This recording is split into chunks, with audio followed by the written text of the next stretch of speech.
Sasa. So. Niweke. Nini weka hiyo bwana. Ama ngoja sema tupige kati tena. Huyu jamaa anapenda ngoja tupige kati.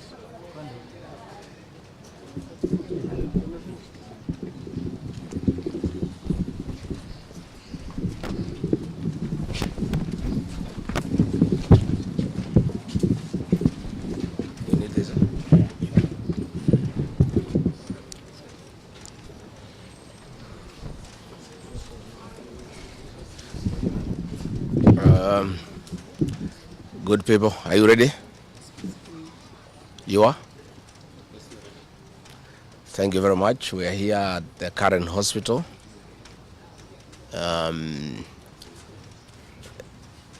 To see the Honorable George Koiburi, the Honorable Member of Parliament for Juja, who was brought here in critical condition.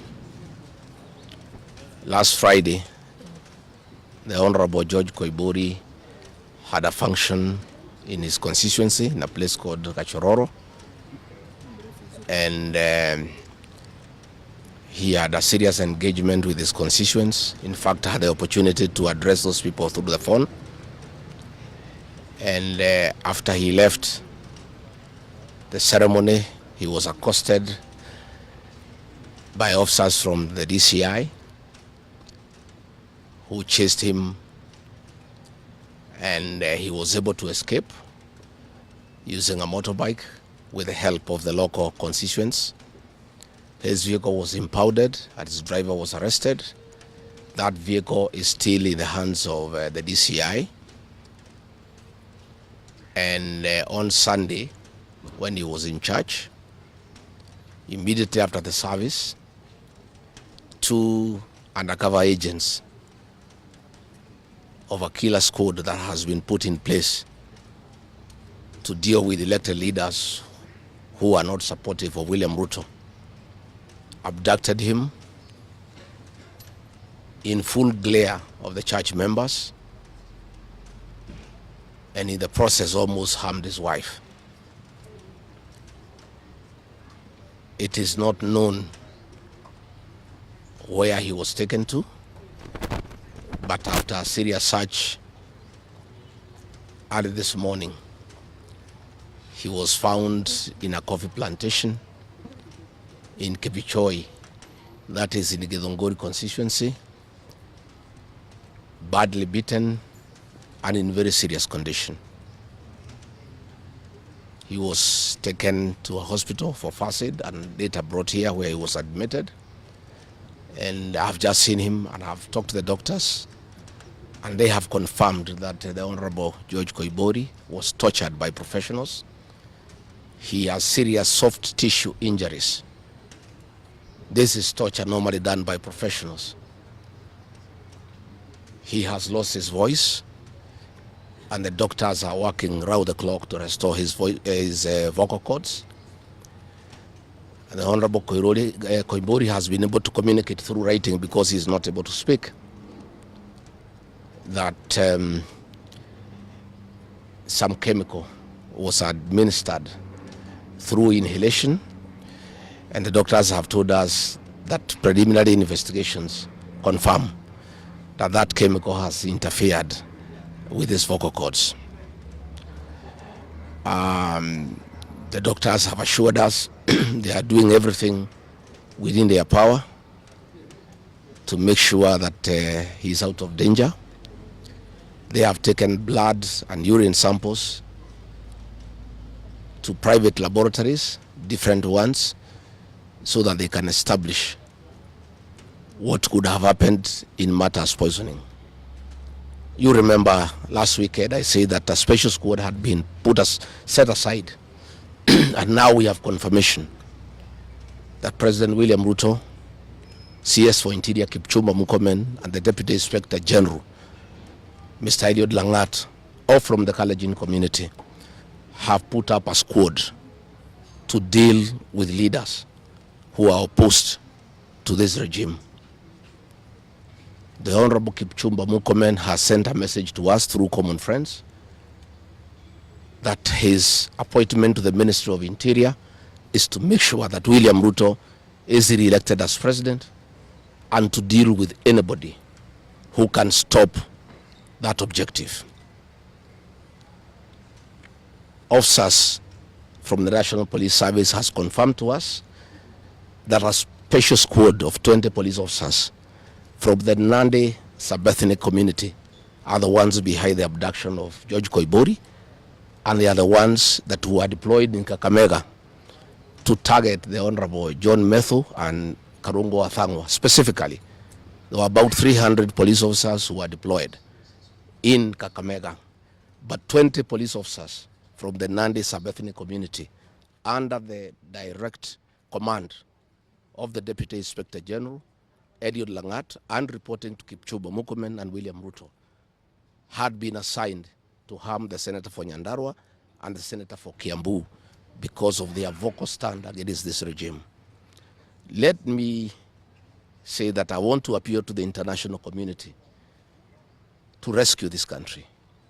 William Ruto has become a very vengeful dictator, and his activities are similar to the one by Dr. Dada and Mobutu Sese Seko. And the level of impunity in this country, if the international community does not come through for the people of Kenya, we are going to have not just killings, but maiming of elected leaders. What has happened to the Honorable Koimburi is a very deliberate attempt by William Ruto, Kipchumba Murkomen, and Langat to scare leaders who speak out. It is meant to scare them. It is meant to sell them fear so that they can stop agitating for the liberation of this great republic. And I want to say that William Ruto must know it is these leaders, it is not these leaders who are against his rule. It is the people of Kenya. These leaders are simply articulating what the people of Kenya are saying. And even if he targets these leaders to kill them, to maim them, he cannot do the same to each and every Kenyan. And I want to tell him to stop spreading the narrative that the rebellion against him is coming from the people of Mount Kenya region. This rebellion is across the country, from Western Kenya, Coast Province, Northeastern, Nyanza, including his native North Rift and South Rift. Members of the Kalenjin community are also up in arms because of the misuse of public resources, mismanagement of the economy, and the fact that there is no work going on in this country. So let me appeal to the international community to take a great interest in what is happening in Kenya. And we have seen what is happening in the neighboring countries, in Tanzania, the suppression of civil society, and all those things are stemming from here in Kenya. William Ruto has become intolerant. He cannot take criticism. And the reality of one term is slowly sinking into him, that has sent him into serious desperation, that he has now formed a killer squad of his sub-ethnic community of the Nandi to deal with leaders. Let me ask the people of Kenya to be calm.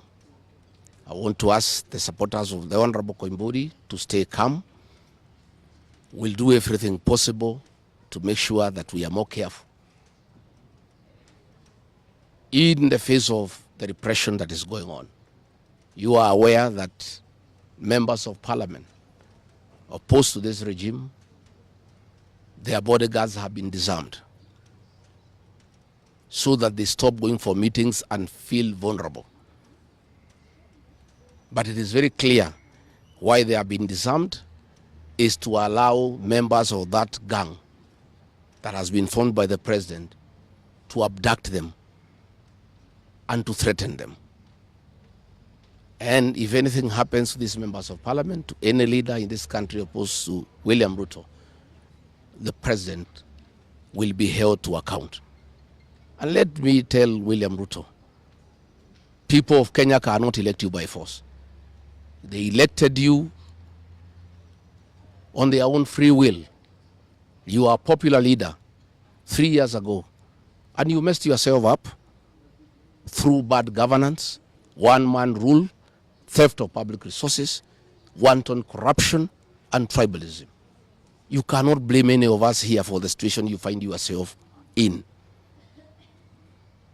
The one-term movement is unstoppable, and there is nothing the president can do. He can kill these leaders, he can abduct them, he can torture them, but he cannot do that to all the people of Kenya. So I want to urge members of parliament and senators and others not to give up. Nobody can die from morning to evening. You can only die once. And the tree of liberation will be watered by blood. The Honorable George Koiburi is a hero of the Kenyan people. What he has undergone, the torture, the pain he is in, the anguish to his family members is not in vain. This liberation will take place, it will happen. And let me conclude by asking the Kenyan people not to be intimidated. Kenya is a constitutional democracy. They are entitled to cast their vote the way they want. And William Ruto cannot force the people of Kenya to elect him. And there is nothing he can do about it. Thank you very much.